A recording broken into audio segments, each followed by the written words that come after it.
बिहार में चंद्रशेखर आजाद की जान को खतरा।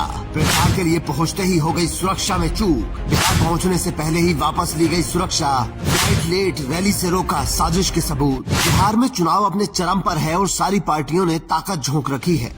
असदुद्दीन ओवैसी और चंद्रशेखर आजाद भी अब इस समर में कूद गए हैं, लेकिन कोई है जो चंद्रशेखर आजाद की जान लेना चाहता है और अपने प्लान में कामयाब होने के लिए साजिशें कर रहा है। क्योंकि सोचिए, चंद्रशेखर आजाद को बिहार में कोई सुरक्षा नहीं दी गई। वो जब दरभंगा एयरपोर्ट से सहरसा के लिए निकले तो बाहर उनकी एक ही गाड़ी मौजूद थी और कोई पुलिस एस्कॉर्ट भी उनके लिए नहीं थी।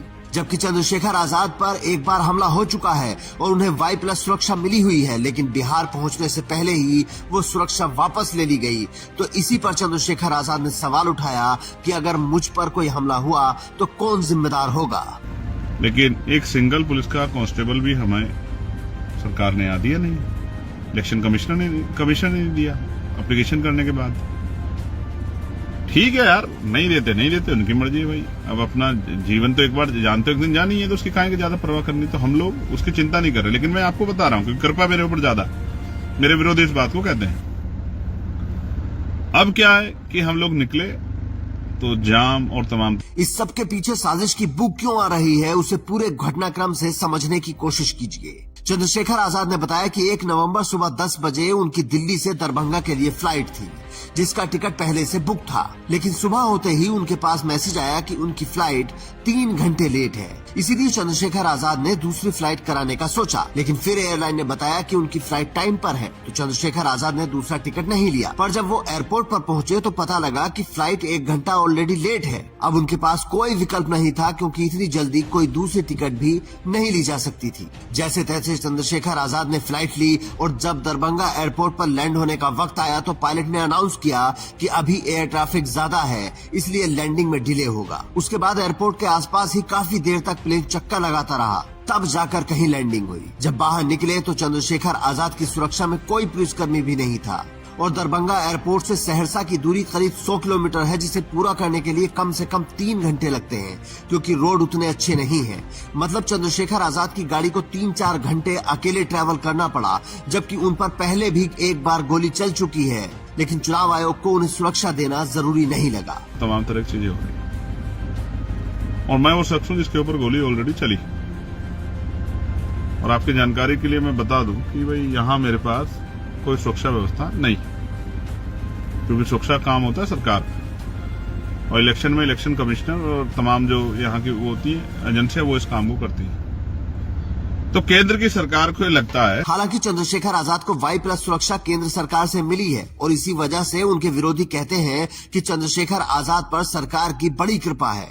लेकिन सुरक्षा एजेंसियों और केंद्र सरकार का कमाल देखिए कि उन्हें ये सुरक्षा केवल यूपी, हरियाणा और जम्मू कश्मीर के लिए मिली है। मतलब जो लोग यूपी में चंद्रशेखर आजाद की जान के पीछे पड़े हैं, वो बिहार नहीं जा सकते हैं। गजब मजाक है। मानना है उन्होंने मुझे Y+ सुरक्षा भी दी है, तो वो उत्तर प्रदेश में और वो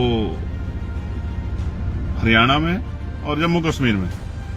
तो केंद्र की हमारी सरकार को लगता है और एजेंसियों को कि दिल्ली में या बिहार में या देश के और राज्यों में मुझे खतरा नहीं।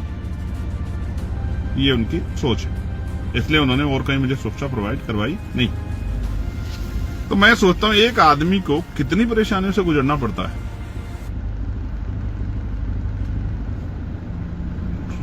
तमाम तरह की परेशानियों से, मानसिक, फिजिकली भी और परेशानियां हो जाती है। और उनके बाद एक कार्यकर्ता के ऊपर क्या गुजरती है जब उसकी रैली नहीं हो पाती।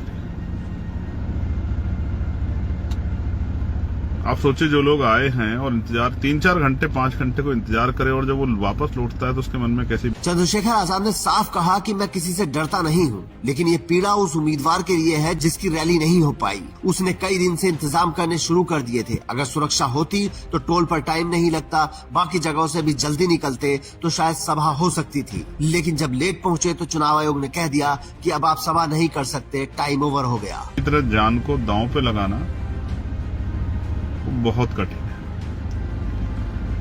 जिस तरह के हालात हैं, जहां ये नहीं पता कि कहां से गोली आएगी और कौन वैचारिक विरोध में सरफिरा आपके साथ किस तरह का व्यवहार कर देगा, वहां मैं सिंगल गाड़ी से जाके प्रचार के लिए निकलता हूं अपने 4-5 साथियों के साथ, क्योंकि ऐसा नहीं कि मुझे चाहने वाले कम है, लेकिन समस्या ये है कि अगर उन चाहने वालों को पता लग जाए कि मैं उस रास्ते से गुजर रहा हूं, तो मुझे जहां मुझे पहुंचना है 2 घंटे लगेंगे, वो मुझे 4 घंटे में नहीं जान देंगे। मैं उनके प्यार को जानता हूं, और ये बिहार में भी मिलता है, ये मध्य प्रदेश में मिलता है, ये उत्तराखंड में भी, राजस्थान, हरियाणा, पंजाब, यूपी, सब जगह मिलता है। ये छत्तीसगढ़, उड़ीसा में मिलता है, ये झारखंड में मिलता है।